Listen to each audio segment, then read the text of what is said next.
In my blog, I use both technical and practical devices to help produce my work efficiently and effectively. During the research stage in my blog, I use a number of different technologies and ways to present my work. For my skills development post in my blog, I use Windows Movie Maker because this would allow me to present my work differently rather than just text. Also, I have been using Windows Movie Maker for a while now, so I know the ins and outs of it and how to create an effective video using it.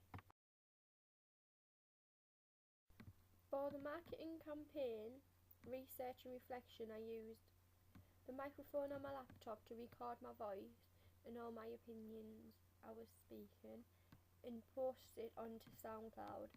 I did this because this was to use more internet-based sites to explore more ways in presenting my work and recording my work. And I just thought by using SoundCloud it's different than just post on YouTube like what everyone else does. If I use SoundCloud it's a bit different and makes my work stand out more. For the marketing campaign, I created a PowerPoint to display all my research and opinions. Then I uploaded this onto SlideShare. Again, this was to present my work in a different way to show everything I can do to the best of my ability and to stop using just videos and prezzies. To identify the genre, I decided to create a prezzy. This was because I find them really easy to do and they look really effective if you're doing them right.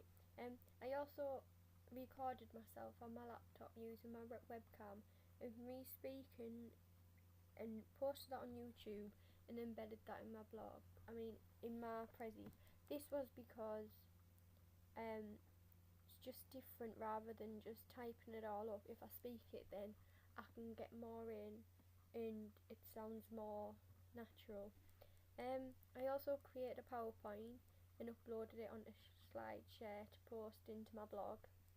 This allowed me to present my work well and look different rather than just text and a post. When creating my trailer analysis, I embedded the professional trailers onto a prezzy that I'd like to use for inspiration on my trailer that I'll make eventually.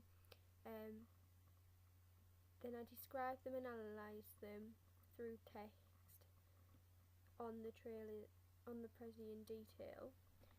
This was useful because people watching my prezzy can see what they're analysing by watching the YouTube trailer embedded and then see what I've wrote about them and what I think. To create my print analysis post in my blog, I decided to record my voice using the microphone on my laptop to record my analysis. I then put the print I was analysing onto Windows Movie Maker and uploaded it onto YouTube. I did this because it's a simple but effective way to record my findings rather than just text on my post in my blog. To describe my choice of genre, I decided to create a prezzy. This was because I enjoy making prezzies and they look really effective, therefore I do a lot of them, as I can record my findings on them quite quickly and they look. When creating my post for my promotional package, I decided to screen grab using an iMac.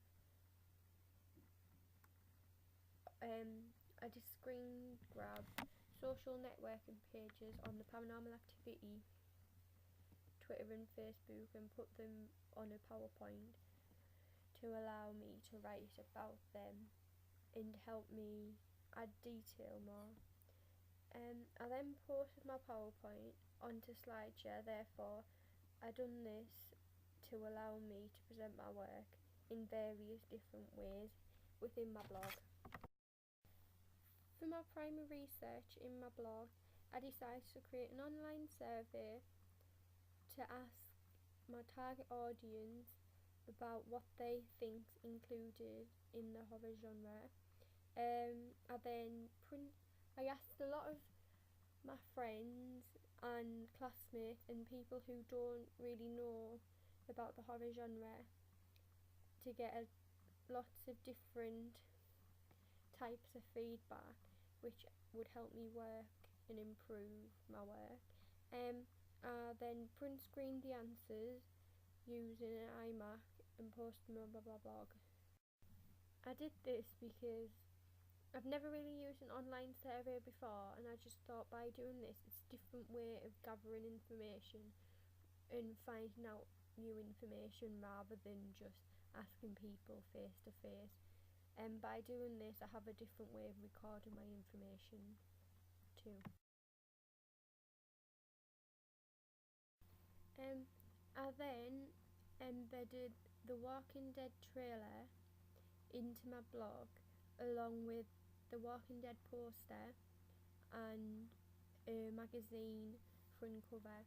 I then asked a classmate who knows a lot about media to create a video where I ask them questions and she answers, and I used an Apple Mac on the iBooth to do this, and then edited it into Final Cut and posted my blog. I also did ask my friend who doesn't know as much about media but does know a little bit to do the same. This was just to get a various amount of answers and get a different way of getting primary research back rather than just asking people. If we record it, then it's got more evidence that it's my work.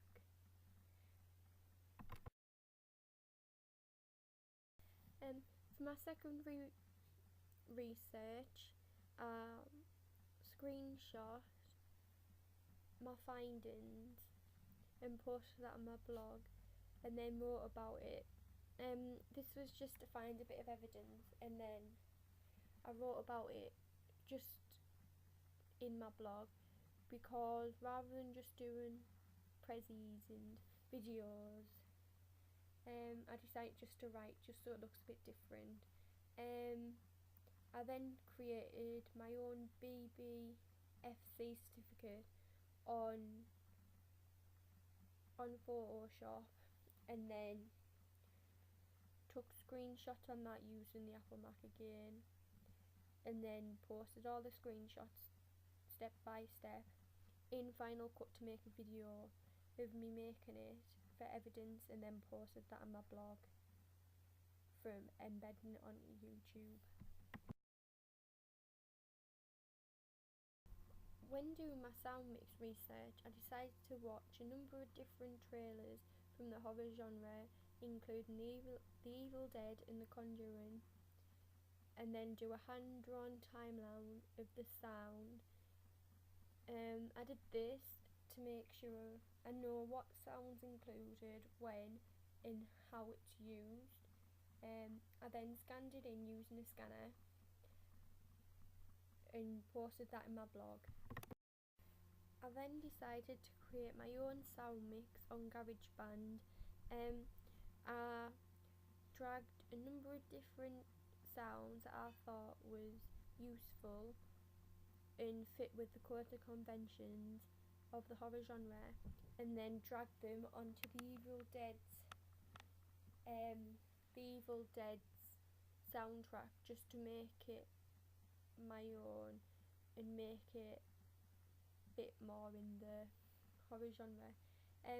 This allowed me to just get some practice using GarageBand, as I'd need to use it on my construction of my trailer. I then saved it as an MP3 and posted it on YouTube. During creating my soundtrack, I print screen using an iMac just for evidence, and posted that in my blog too. For when researching costume and plot and props, I just decided to look into how makeup's used and why it's used. I took photos I found off Google Images and to post in my blog. I then decided to do my own makeup of how I would see the horror genre antagonist to be. I then recorded this on my webcam using my laptop and then put it on Windows Movie Maker and speeded it up. I then took a photo using my camera to post to my blog of my final makeup. I did this because in case I wanted to use makeup for my final trailer, I'd know roughly how to do it, and yeah.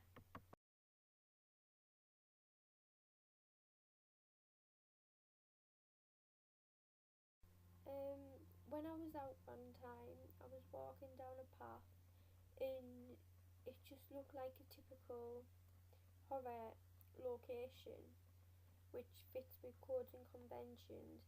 So I decided to use my friend's iPhone to take some photos to upload to my blog. I did this just for some extra research and just thought that it looked quite eerie in somewhere a horror film would be located. During the planning stage, I did a lot more practical work rather than technical work. This was just to develop my skills and knowledge to create better products. For my idea generation post on my blog, I just decided to write what my idea of my plot was going to be out just by hand and then scan it in using a scanner and post to my blog. I wanted to do this just because it's a bit quicker than typing and it just looks better and more creative if I do it that way rather than just typing in my blog. For my idea generation, I then went on to put my ideas into a storyboard. I drew these out because just to make all the shots look more creative and just suggest what shots I could use. I then wrote what shots I used, the time length and what dialogue would be used. I did this just to get a rough idea of what my trailer would look like and how. I then scanned this in using a scanner and put it into my blog. I did this just to show how my trailer would look like. For my model release forms, I printed them out and got the actresses and the parents to sign them out, and then took a photo using my friend's iPhone and uploaded it on my blog that way, just because I didn't have a scanner at the time and I want to use something different just to vary the use of technologies I use. For my call sheets, I went on Facebook and got an image of my actresses in my film and just added them into my blog and then wrote in a little caption what they would be doing and what they'd be. For my animation storyboard, I decided to take each of my little scanned frames in my storyboard and put them onto Photoshop, and I'll crop them down and then put them onto Final Cut and make it into a timeline, a moving timeline, to make sure I knew roughly how long the shots were and how well they looked together. I then saved it and uploaded it on YouTube to put on my blog. I did this because I wanted other people to see my storyboard, and by putting it on YouTube I feel like this is the best way because YouTube's very popular now and a lot of videos get uploaded on there. For my shortlist, I use a Word document and create a table of all the shots I could use, what location and how I'd use them.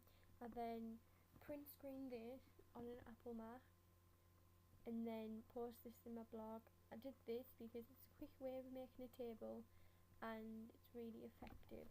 To create my script, I decided to use another Word document to write out my trailer script, and then again print screened it and put it in my blog this way, just because it's a quicker way of doing it and it's very simple.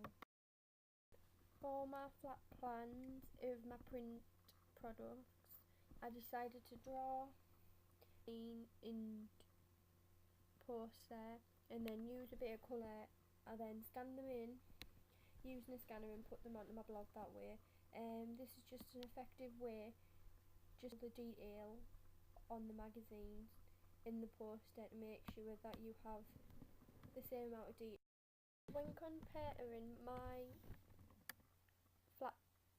storyboard to a professional trailer, I decided to create a Prezi just because I could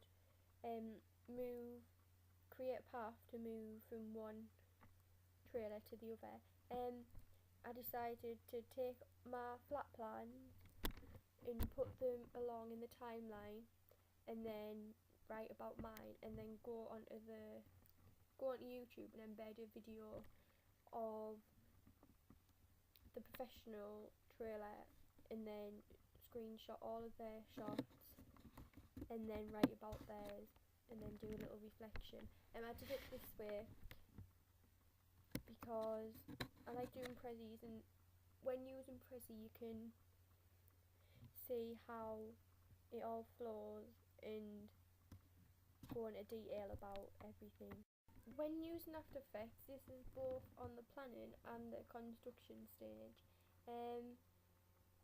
I watched a number of different YouTube videos to help me create my After Effects undertitles for my trailer and just experiment around just to get a general knowledge of After Effects, because I've never used it before, so it was new to me.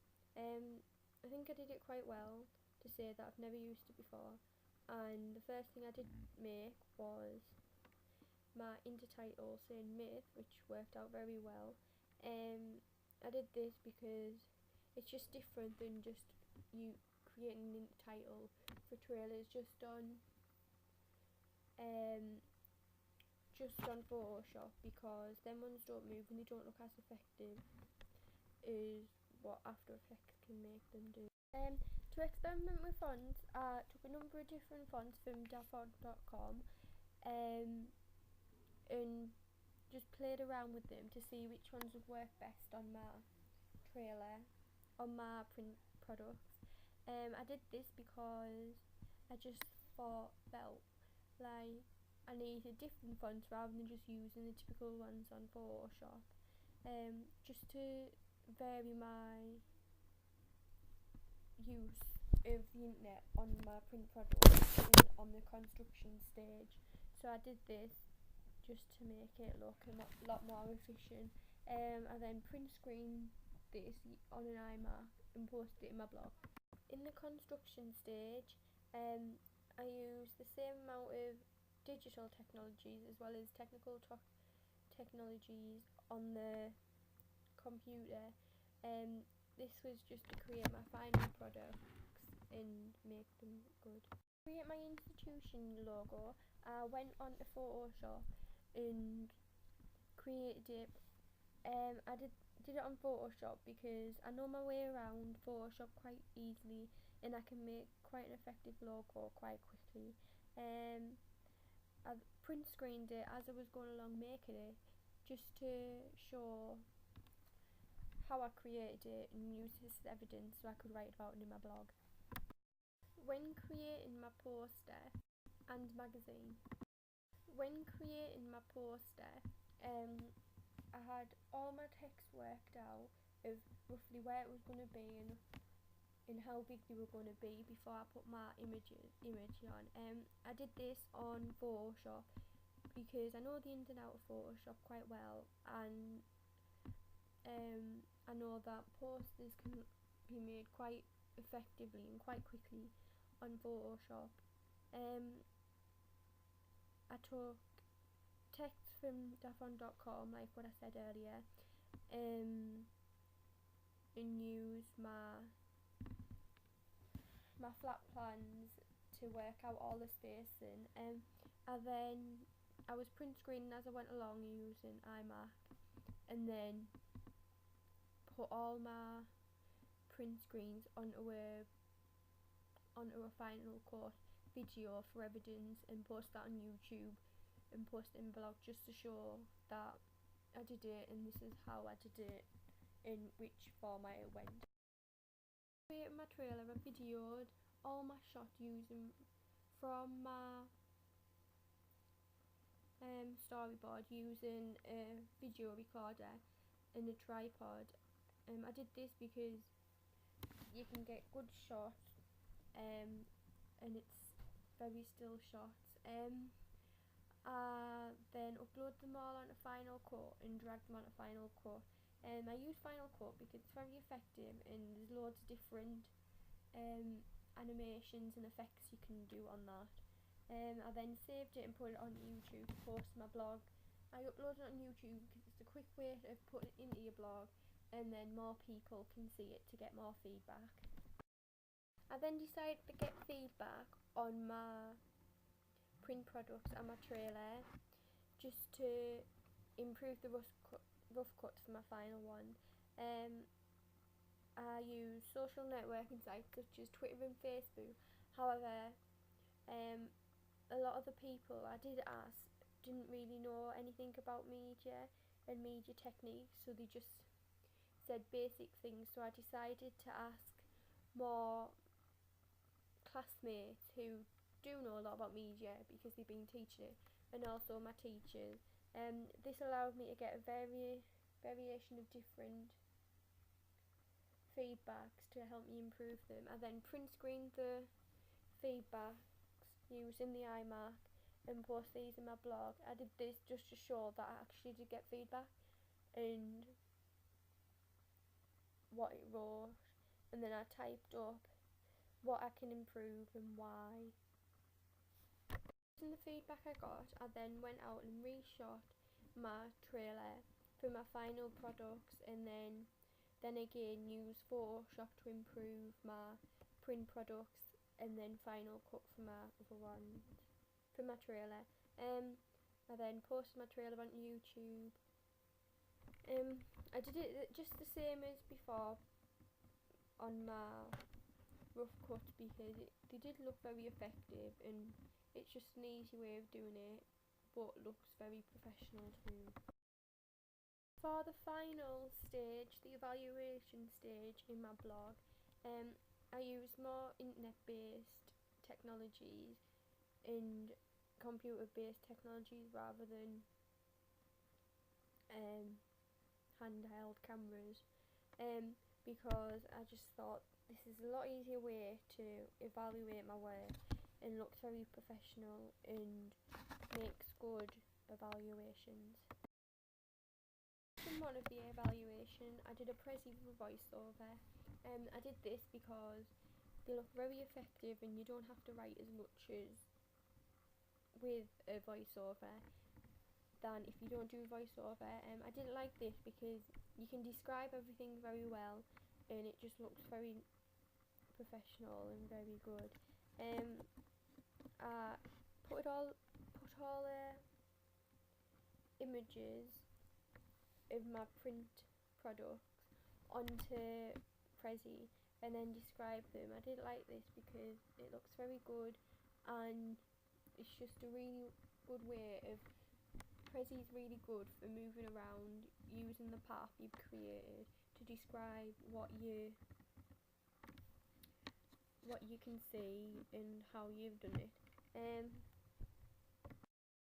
For question 2 of the evaluation, I decided to create a video on Windows Movie Maker of the different shots used on both my trailer and the professional trailers. I did it on Windows Movie Maker because it's a really easy way of making a professional looking video, and I don't have Final Cut at home, so I decided to do it on Windows Movie Maker because it's easy accessible and it's on nearly enough every computer you go on, so I could work from all over rather than just working from college. I took videos from YouTube. I did this because it allowed me to crop down the professional trailers into the bits I wanted. I then created a voiceover using the microphone on my laptop to get my opinions across and my analysing skills to put on my evaluation to overlap. I did this to make sure people knew my points, and rather than just typing in Windows Movie Maker, I could speak because it's a quicker way and it looks more effective too. I then saved my video I made and then posted on YouTube to post to my blog. I did this because YouTube worldwide, so people can see my videos worldwide, and it's very efficient and allows me to post on a embed it into my blog really quickly, and it's just very effective. Question 3 of the evaluation, I decided to do another Prezi, but this time use the print screens from the audience feedback that I took and posted in my blog. In my Prezi. This was because Prezis are really quick to do and they're really good for adding detail and making your work look very effective in a different way of presenting your work. I then saved it and put it in my blog. I did question 3 like this because I like doing Prezis and it's really easy to do and very quick to pick up. Question 4, the final question of the evaluation, I decided to use the iMac at college to record my screen using QuickTime Recorder, to record everything what was on my blog to help me create a voiceover to describe everything I did, how I did it and why. I didn't like this to post into Windows Movie Maker so I could work at home to create a video that's very effective and shows everything I did during this blog, and then saved it and posted it on YouTube. I did this because it's in a very effective way to analyse everything you've done in your blog to make sure you haven't missed anything out, and allows the viewer of your blog of this video to see exactly what you did and how you did it.